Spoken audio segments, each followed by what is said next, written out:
Hello students, आप सब सही हैं होंगे। आई होप कि आप सब सही होंगे। आज हमारा जो लेक्चर है लेक्चर नंबर 9। इस लेक्चर के अंदर हम ह्यूमन डाइजेस्टिव सिस्टम को आगे बढ़ाते हैं। देखिए, हमारे पास जो आज का लेक्चर है, इस लेक्चर में हमारे पास जो पॉइंट्स होते हैं, यानी किसी भी लेक्चर के हम पॉइंट्स की बात करते हैं, वो बहुत ज्यादा इंपॉर्टेंट होते हैं। तो आप स्टार्ट करते हैं आज का लेक्चर में हमारे पास सबसे पहले पॉइंट्स है हमारे पास स्मॉल इंटेस्टाइन से रिगार्डेड। और पहला पॉइंट क्या है? सबसे पहला पॉइंट है भाई largest part of the alimentary canal. इससे पहले लेक्चर्स के अंदर हमने आपके सामने स्टमक तक पार्ट्स को पढ़ा था। आज हमारे पास इंटेस्टाइन स्टार्ट है और पहला जो पॉइंट हमारे पास है, इस पॉइंट में है largest part of alimentary canal. देखिए, जो लार्जेस्ट पार्ट है एलिमेंट्री कैनाल्स का, वो सबसे लार्जेस्ट पार्ट है हमारे पास small intestine. It means small intestine is the largest part of alimentary canal. जब यहाँ पर लार्जेस्ट पार्ट की बात आती है तो हमारे पास ये भी क्वेश्चन दिमाग में राइज होता होगा कि वो लार्जेस्ट पार्ट जो है उसकी लेंथ कितनी है, कितनी उसकी विड्थ है। तो इस तरीके से हमारे पास अगर हम देखें तो सेकंड पॉइंट में हमारे पास क्या है? Length of small intestine. जो स्मॉल इंटेस्टाइन है उसकी लेंथ कितनी है? तो जो स्मॉल इंटेस्टाइन है उसकी लेंथ अगर हम बात करते हैं तो 60 मीटर है। यानी ये एक फैक्चुअल क्वेश्चन है जिससे आपको पूछा जा सकता है कि what are the length of small intestine. Small intestine की लेंथ कितनी है? अगर आपसे क्वेश्चन किया जाए कि टोटल एलिमेंट्री कैनाल जो है, उस टोटल एलिमेंट्री कैनाल्स की लेंथ कितनी है, तो हमने आपको पहले लेक्चर्स के अंदर ये बात बताई है। पहले जो लेक्चर हमारे पास उसमें लेंथ हमने बताई है और आप वहां पर लेंथ को पिछले लेक्चर्स में देख सकते हैं। ठीक है, उसके बाद देखिए हमारे पास क्या है, इसका डायमीटर क्या है, यानी विड्थ क्या है, 2.5 to 3.5 सेंटीमीटर जो स्मॉल इंटेस्टाइन होती है उसकी लेंथ होती है। अब आपसे कोई कहे कि स्मॉल इंटेस्टाइन और लार्ज इंटेस्टाइन में डिफरेंस क्या होता है? सिर्फ डिफरेंस यही होता है, एक्चुअल में तो जो स्मॉल इंटेस्टाइन होती है उसकी लेंथ ज्यादा होती है, जबकि लार्ज इंटेस्टाइन जो होती है उसकी लेंथ कम होती है। सिर्फ डिफरेंस हम स्मॉल इंटेस्टाइन को लेंथ के बेस के ऊपर नहीं काउंट कर रहे। स्मॉल इंटेस्टाइन को हम स्मॉल क्यों कहते हैं? जो हमारे पास छोटी आंत होती है, उस छोटी आंत को इस ल्यूमिन के बेस के ऊपर हम उसका साइज बताते हैं। यहाँ पर ल्यूमिन्स जो होता है वो कम होता है उसके बेस के ऊपर। देन नेक्स्ट पॉइंट हमारे पास क्या है? Herbivores intestine. हर्बीवोर्स जो एनिमल्स होते हैं उनकी इंटेस्टाइन जो होती है वो larger than the carnivores animals. It's means, अब यहाँ पर एक बहुत ज्यादा इंपॉर्टेंट एक ऐसा कंसेप्ट है, मतलब जिसको आप समझ सकते हैं। यहाँ पर हमने कहा कि हर्बीवोर्स एनिमल्स जो होते हैं उनकी जो इंटेस्टाइन होती है वो कार्निवोर्स के कंपैरिजन में लेंथ ज्यादा होती है। क्यों भाई, ऐसा क्यों होता है? क्योंकि जो कार्निवोर्स एनिमल्स होते हैं वो डायरेक्टली फ्लैशेस को ईट करते हैं, मीट को ईट करते हैं, जबकि हर्बीवोर्स जो एनिमल्स होते हैं वो किसको ईट करते हैं? प्लांट्स को। और प्लांट्स के अंदर सेल वॉल प्रेजेंट होती है जो किसकी बनी होती है? सेलुलोज की बनी होती है। और सेलुलोज को डाइजेस्ट करने के लिए एक लंबे टाइम की जरूरत होती है। इसलिए उस लंबे टाइम का मतलब क्या है कि जो सेलुलोज एंजाइम होती है उस सबस्ट्रेटम के ऊपर ज्यादा टाइम लेती है उसको कंज्यूम करने में। तो ऐसे में एनिमल्स रिक्वायर्ड, यानी herbivores required large intestine for the more time requirement for the digestion of food. इसके लिए द नेक्स्ट पॉइंट देखिए, पॉइंट नंबर 4। पॉइंट नंबर 4 में क्या है हमारे पास? स्मॉल इंटेस्टाइन जो होती है उसमें स्पेशल स्ट्रक्चर होती है, that is called the villi. ठीक है ना, that is called the villi. Small projections होते हैं, दैट इज कॉल्ड द विलाईज। तो ये देखिए स्मॉल फिंगर लाइक प्रोजेक्शंस जो प्रेजेंट होते हैं कहां पर भाई? स्मॉल इंटेस्टाइन में। अगर इस फिंगर लाइक प्रोजेक्शन का मैं डायग्राम बनाऊं तो आप यहां पर देखिए, ये finger like projection small intestine की जो इनर वॉल होती है ना उसमें होते हैं, उसमें प्रेजेंट होते हैं ऐसे। मतलब दोनों तरफ से अगर हम इंटेस्टाइन को देखें तो ये इंटेस्टाइन सपोज कीजिए, ठीक है, इस इंटेस्टाइन में ऐसे फिंगर लाइक प्रोजेक्शन प्रेजेंट होते हैं, फिंगर लाइक प्रोजेक्शन प्रेजेंट होते हैं। ये फिंगर लाइक प्रोजेक्शन दोनों साइड्स में प्रेजेंट होते हैं, दोनों वॉल्स की तरफ से प्रेजेंट होते हैं भाई ऐसे। ये फिंगर लाइक प्रोजेक्शन ऐसे प्रेजेंट होते हैं जो फूड को डाइजेस्ट करने में हेल्प करते हैं। It means they help in to increase the surface area for the absorption of food and nutrients. Food के अंदर जो भी न्यूट्रिएंट्स हैं उस फूड के न्यूट्रिएंट्स को एब्जॉर्ब करने के लिए सरफेस एरिया इंक्रीज करते हैं। एक और इंपॉर्टेंट बात, ये जो फिंगर लाइक प्रोजेक्शन है, ये जो फिंगर लाइक प्रोजेक्शन है, इन्हीं फिंगर लाइक प्रोजेक्शन के बाद इनके ऊपर और भी, यानी यहां से अगर हम देखें तो ये फिंगर लाइक प्रोजेक्शन ऐसे प्रेजेंट है, इनके अंदर फिर से further finger like projection present है। तो ये तो टोटली अगर हम इसकी बात करें ये तो विला ही होगी, ये तो विला ही होगी, लेकिन इस विलाई के ऊपर भी small finger like structure present होती है, that is called the micro villi, जिसको हम क्या बोलते हैं, माइक्रो विलाई। इनका सेम फंक्शन है कि both help into absorption of food. जो फूड डाइजेस्टेड है उसके अंदर से न्यूट्रिएंट जो प्रेजेंट होते हैं उनको एब्जॉर्ब करने में ये हेल्प करते हैं। नेक्स्ट पॉइंट पे चलिए। नेक्स्ट पॉइंट है part of the small intestine. जो स्मॉल इंटेस्टाइन की हम बात कर रहे हैं, छोटी आंत जो हमारे पास है उसके डिफरेंट पार्ट्स हैं, और वो पार्ट्स कौन कौन से हैं भाई। सबसे पहला पार्ट हमारे पास है डियोडिनम, यानी डियोडिनम नाम से बोल सकते हैं, डियोडिनम। नेक्स्ट हमारे पास है जेजुनम, दूसरा पार्ट कौन सा है भाई, जेजुनम के नाम से, और थर्ड पार्ट कौन सा है, इलम के नाम से बोलते हैं। स्मॉल इंटेस्टाइन जो होती है, छोटी आंत जो होती है, उसके 3 पार्ट हैं। सबसे पहला पार्ट जो होता है वो स्टमक से स्टार्ट होता है, और जहां पर पहली कॉइलिंग होती है इंटेस्टाइन की, यहां से स्टमक से स्टार्ट होता है, ये स्टमक है, इसमें से स्टार्ट होता है और पहली कॉइलिंग स्टार्ट होती है, इस रीजन को हम डियोडिनम बोलते हैं। देन उस कॉइलिंग के बाद ऐसे पार्ट जो प्रेजेंट है दैट इज कॉल्ड द जुजिनम, और जहां पर वो ज्वाइंट करने लग जाती है किसके साथ, लार्ज इंटेस्टाइन के साथ, लार्ज इंटेस्टाइन के साथ जहां ज्वाइंट करती है उस हिस्से को हम बोलते हैं इलम। तो इस तरीके से स्मॉल इंटेस्टाइन यानी छोटी आंत जो होती है उसके अलग अलग 3 पार्ट हैं, डियोडिनम, जुजिनम, इलम। ठीक है, नेक्स्ट पॉइंट देखिए, पॉइंट नंबर 6, लार्ज इंटेस्टाइन पे चलते हैं। अब हमारे पास क्या है भाई, large intestine.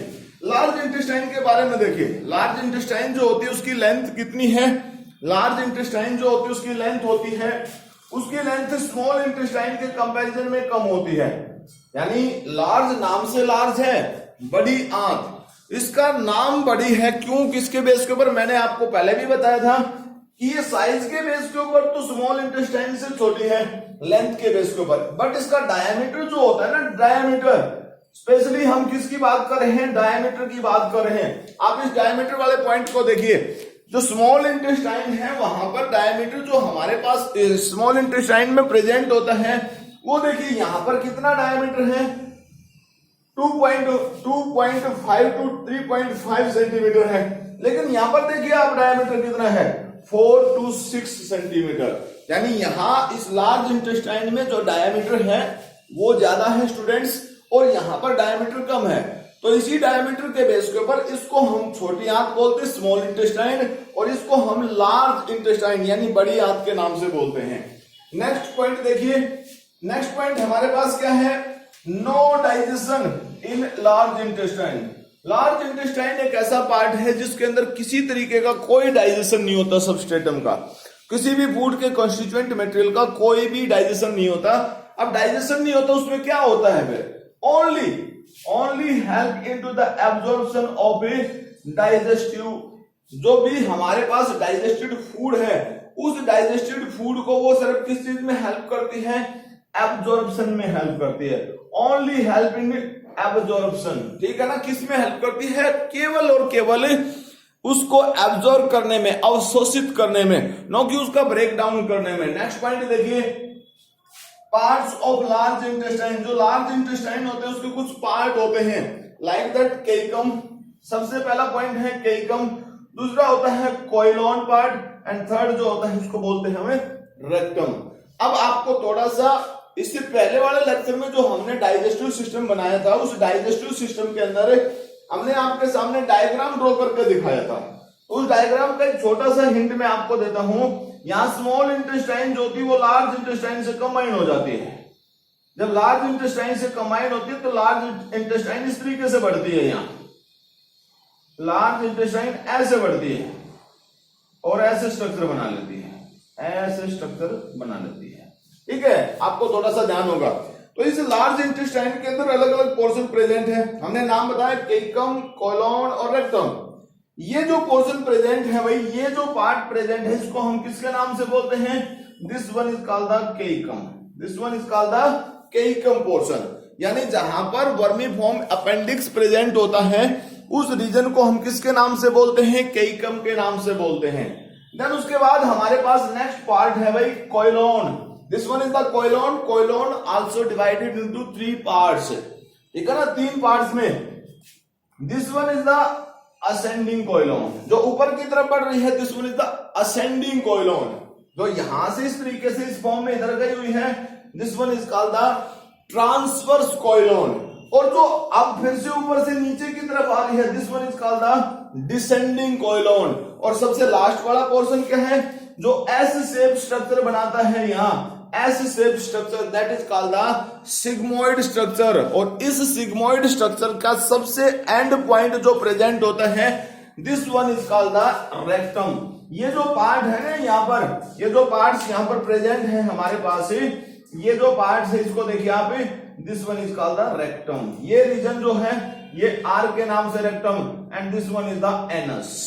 This one is the anus. तो इस तरीके से हमारे पास फर्स्ट स्लाइड के अंदर ये सब पॉइंट हैं, और यहां पर हर कोई पॉइंट इंपॉर्टेंट है। सेकंड स्लाइड के अंदर हमारे पास कुछ और पॉइंट हैं, हम उसको भी एक्सप्लेन करते हैं। आप देखिए, बी कंटिन्यू। नेक्स्ट स्लाइड में देखिए स्टूडेंट्स, हमारे पास जो पॉइंट है, पॉइंट नंबर 10 जो है, इसके अंदर देखिए सबसे पहला पॉइंट क्या है? रेक्टम। रेक्टम जो हमने बताया कि लार्ज इंटेस्टाइन का लास्ट पार्ट है। अब उसका क्या काम होता है? उसके 2 मेन काम होते हैं डाइजेस्टिव सिस्टम में। नंबर 1 काम तो होता है help into absorption of water, यानी पूरी की पूरी इंटेस्टाइन के अंदर, पूरे के पूरे एलिमेंट्री कैनाल के अंदर, पूरे का पूरा जो पाचन तंत्र है, उसका पूरा जो पार्ट है, उस पूरे पाचन तंत्र के अंदर एक रेक्टम ही ऐसा पार्ट है जहां पर वाटर को एब्जॉर्ब किया जाता है। दूसरा काम क्या होता है? रेक्टम का काम होता है help into to store the undigested remain. जो फूड का अनडाइजेस्टेड पार्ट रिमेन्स बचता है, उसको स्टोर करने का काम करता है। नेक्स्ट पॉइंट है मैक्सिमम डाइजेशन ऑफ प्रोटीन। आप इस पॉइंट को नोट कीजिए। Maximum digestion of protein, carbohydrate take place in the small intestine. आपके सामने ये एक फैक्चुअल इंफॉर्मेशन है, मीन्स यहां ये जो पॉइंट है बहुत ज्यादा इंपॉर्टेंट है। आपसे पूछा जा सकता है कि where are the protein are digested in our alimentary canal. तो आपने स्मॉल इंटेस्टाइन इसका एग्जांपल देना है। आपसे यह भी पूछा जा सकता है कि where are the carbohydrates digested in our alimentary canal. तो वहां पर आपके पास 2 ऑप्शन हैं। 2 ऑप्शन में 30% जो कार्बोहाइड्रेट्स है, it's also absorbs into the buccal cavity, also called the oral cavity. समझ गए ना? प्लस में 70% जो है वो कहां होता है भाई? स्मॉल इंटेस्टाइन में। स्मॉल इंटेस्टाइन, ठीक है ना? तो स्मॉल इंटेस्टाइन के अंदर 70% कार्बोहाइड्रेट का डाइजेशन होता है। जबकि अगर हम बात करते हैं नेक्स्ट पॉइंट भी, oral cavity. Oral cavity also called the buccal cavity, also help in the digestion of carbohydrates about 30%। ये देखिए पॉइंट हमने बना रखा है कि 30% कार्बोहाइड्रेट जो होता है वो कहां पर डाइजेस्ट होता है? वो होता है ओरल कैविटी यानी बक्कल कैविटी में। 70% कहां होता है कार्बोहाइड्रेट डाइजेस्ट? वो होता है स्मॉल इंटेस्टाइन में। नेक्स्ट पॉइंट पे चलते हैं। नेक्स्ट पॉइंट देखिए हमारे पास क्या है? Vermiform appendix. This one is the special organ which lie, कहां पर मिलता है? It found at the junction of small and large intestine. जहां पर स्मॉल और लार्ज इंटेस्टाइन एक दूसरे से जुड़ती हैं, उस पार्टिकुलर पोजीशन के ऊपर वर्मीफॉर्म अपेंडिक्स प्रेजेंट होता है। Role of vermiform appendix, initial condition में जब ह्यूमन बीइंग से यूज करता था ग्रासेस का, अनराइपेंड फूड का यूज करता था, तो उसको डाइजेस्ट करने के लिए सेलुलेज एंजाइम्स की जरूरत होती थी। तो it secret cellulase enzyme, cellulase enzyme secret करती है। एंजाइम उसको सिक्रीट करती है और उसका यूज किया जाता है किसको डाइजेस्ट करने के लिए, use in the digestion of cellulose, cellulose को डाइजेस्ट करता है। नेक्स्ट पॉइंट देखिए, नेक्स्ट पॉइंट हमारे पास क्या है, एनस। एनस एक पार्ट है जो एलिमेंट्री कैनाल का सबसे लास्ट पार्ट है। Help into egestion, what do you mean by the egestion? Egestion का मतलब है removal of undigested food remains.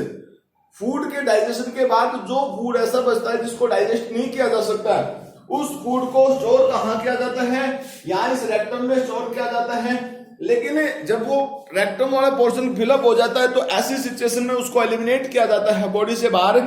और जब एलिमिनेशन का प्रोसेस कंप्लीट होता है तो उस एलिमिनेशन के प्रोसेस में वो इसी एनएस पॉइंट के थ्रू बाहर बॉडी से बाहर रिमूव किया जाता है। तो आज का लेक्चर जो हमारे पास था वो एलिमेंट्री कैनाल का लेक्चर था। नेक्स्ट लेक्चर जो होगा सो इंपॉर्टेंट लेक्चर होगा, जल्दी ही वो आपको सबमिट किया जाएगा। उस लेक्चर के अंदर हम जो डाइजेस्टिव सिस्टम के अंदर जो ग्लैंड्स हैं, सलाइवरी ग्लैंड, स्टमक जिसमें गैस्ट्रिक ग्लैंड आती है, लीवर, पेनक्रियाज और इंटेस्टाइन ग्लैंड्स, उन सभी ग्लैंड्स के बारे में हम पढ़ेंगे। सो इंपॉर्टेंट लेक्चर होगा, तो आप उस लेक्चर को देखना नहीं बोले। इस लेक्चर को आप देखें और कमेंट सेक्शन में कमेंट करें, चैनल को सब्सक्राइब करें, शेयर करें। Thank you, have a nice day students.